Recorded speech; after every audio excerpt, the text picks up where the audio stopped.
It's Thursday morning on the Morning View right here at Prime Media TV. I am Ayo, bringing you all of the headlines that we have to be reviewed with you this morning. And as always, I have quite a number of headlines to be reviewed with you. I'll be taking you through the front page of the Vanguard newspaper this morning. And on the front page of the Vanguard newspaper, the story making rounds here, the top story here, is on fuel price increase from the NNPC. Third time in 2 months, hours of anguish as petrol price goes up. So it was anguish yesterday as the Nigerian National Petroleum Company Limited (NNPCL) raised the pump price of premium motor spirits (PMS), also known as petrol, by 15% across the country. The development confirmed Vanguard's earlier exclusive reports that plans were underway to fully deregulate the sector and that subsidy would no longer apply this week. However, the complete deregulation affected yesterday pushed the price of the product to 1,030 naira per litre from 897 naira per litre in Abuja, while the price rose to 998 naira per litre from 855 naira per litre in Lagos. Checks by Vanguard indicated that the Dangote Petroleum Refinery price also increased by 8.8% to 977% from 898 per litre yesterday.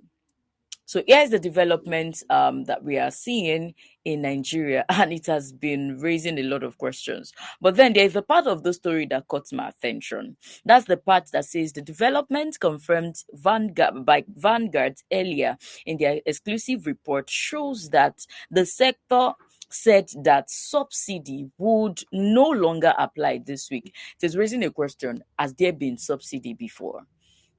Has there been subsidy before? There's really no much conversation as regards if there had been a subsidy before.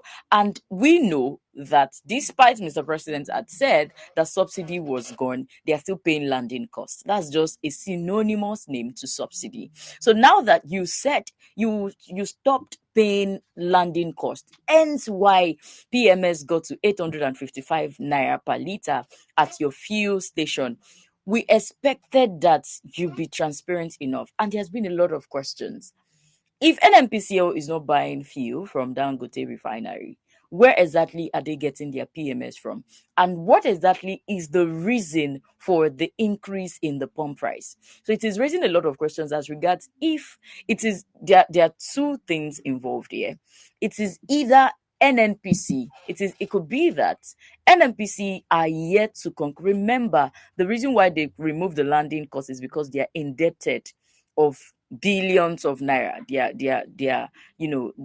They were owing a lot of money. It could be that two things involved. It could be that they increase the pump price now so that Nigerians will be the one to pay the debt they are owing. Or it could be that they are not open enough to let Nigerians know the true costs of subsidy. But then let's move on to another story. Let's take the reaction of the NLC. Then we go to the reaction of Nigerians as regards these developments. So NLC has reacted to this, the demand for petrol price hike reversal. But then let's hear the full details of the story so we can know which of the angle we want to come from. Remember, NLC had accepted to collect the 70,000 naira minimum wage because the federal government had promised them that when they collect 70,000 naira, the PMS, the pump price, will not be increased. Hence why they did not settle for 250,000 naira. So let's quickly see the reactions of the NLC on the front page of Daily Trust this morning. The president of the Nigerian Labour Congress, Joe Ajaero, on Wednesday asked the federal government to reverse the latest petrol price hike, the NNPCL had raised the pump price of the product in Abuja from 897 naira to 1030 naira, and from 855 naira per liter to 998 naira per liter in Lagos. But in the statement, NLC, through its president Ajaero, demanded for the immediate reversal of the petrol price hike, saying it is illogical that a private firm is the one determining the prices of the product. He wondered why the government continued to jack up the price of petrol virtually every month when the new minimum wage was yet to be implemented. So should we say here that NLC is actually crying wolf? Because at some point we'd had that conversation on this table that NLC had the government at their beck and call when they had called on the strike earlier this year, earlier in May or thereabouts, when they had shut down the economy. We saw how the federal government was running elter skelter. If they had continued with that protest, if they had just continued with it, they would have gotten what they wanted, and they would be able to threaten the federal government against this increase in price, in pump price. That is if they had held on to that protest. But it's so unfortunate. The protest did not even last up to 24 hours. They reached an agreement with the federal government. That agreement was even dragged on the floor. It was dragged until after 1 month or thereabouts before they concluded on the 70,000 naira minimum wage. And remember, the 70,000 naira minimum wage did not happen until some set of people started saying that we will come outside to protest. We are coming out to protest from the 1st of August to the 10th of August. So the federal government did not even retaliate to NLC. They only arrived at that conclusion because some persons were threatening a protest. So we can see that NLC lost its power when they called off that protest. So I am not even expecting Joe Ajaero to be saying anything because he has lost every voice that he had before the federal government by reaching an agreement with them. It is not because he reached an agreement for 70,000 naira. It was because he decided to call off that strike then, because a whole lot of person, private firms, civil servants, lot of labor union members, they supported that notion. They shut down the national grid, shut down the airport. A lot of sectors were affected. Even a lot of our leaders, they couldn't travel out of the country. That was the power the NLC had. They did not maximize that power.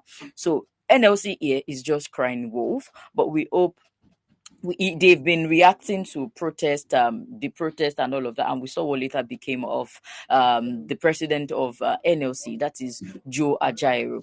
But then very quickly we'll be looking at the reactions of Nigerians as regards to this development. Let's quickly take some reactions on X.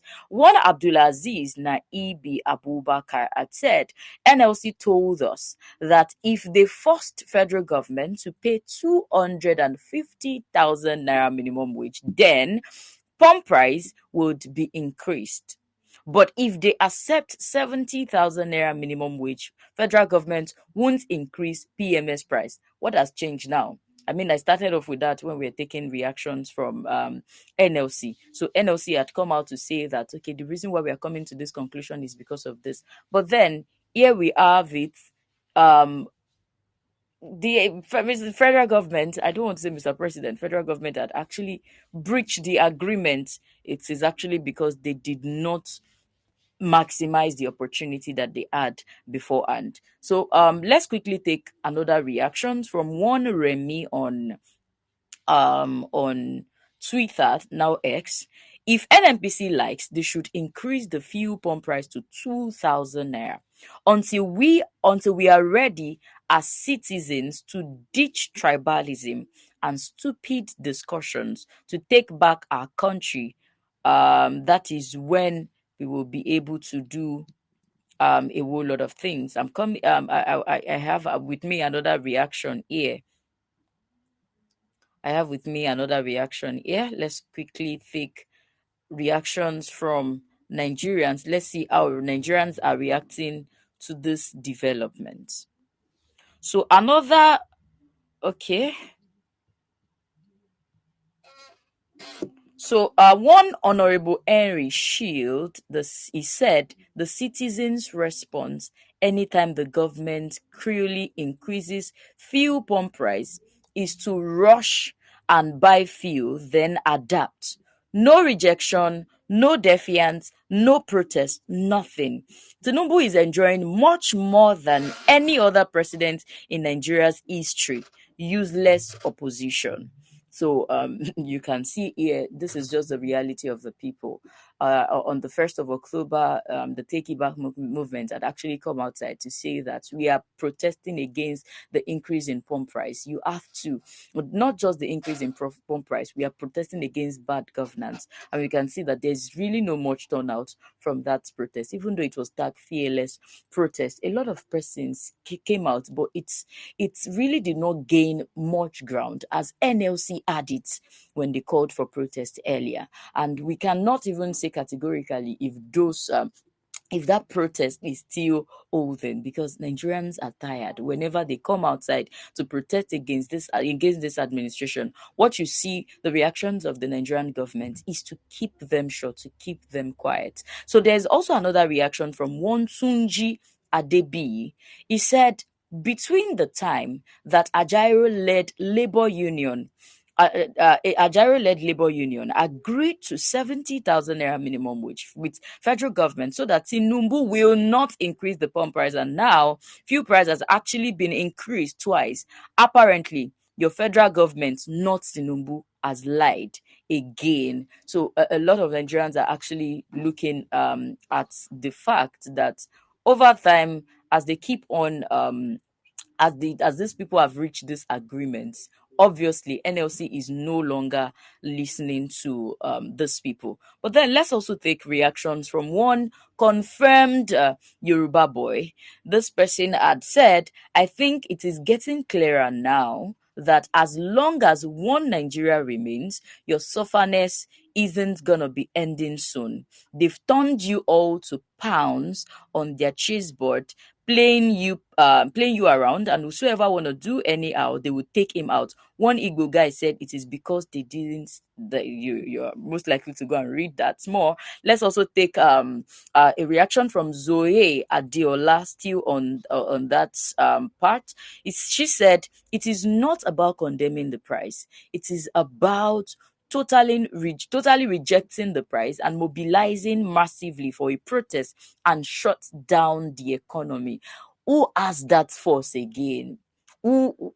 Except that we reach an agreement amongst ourselves, except that we reach an agreement amongst ourselves as citizens that this sufferness is too much. We come from a place of understanding.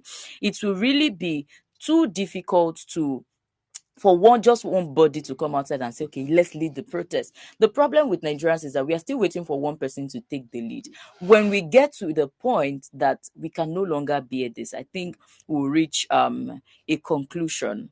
So let's take the last reaction.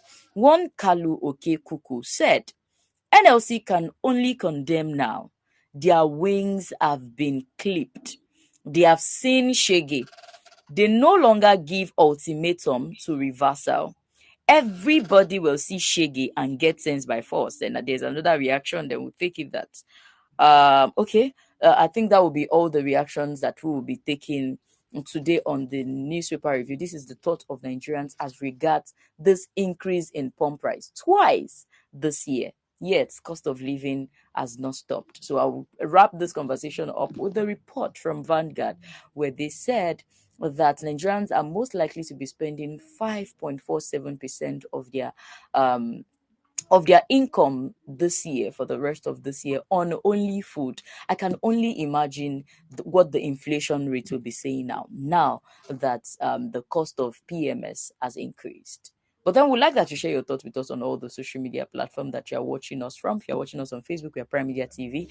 On Instagram and TikTok, we are Prime Media Studios. On the website, we're currently watching us, we're enginespeak.com. You can do well to follow us on our YouTube channel at Prime Media TV. I am not going yet. We'll be going on a quick break. As soon as we get back, we'll dive into another conversation that will interest you. So please stay tuned with us. We'll be right back.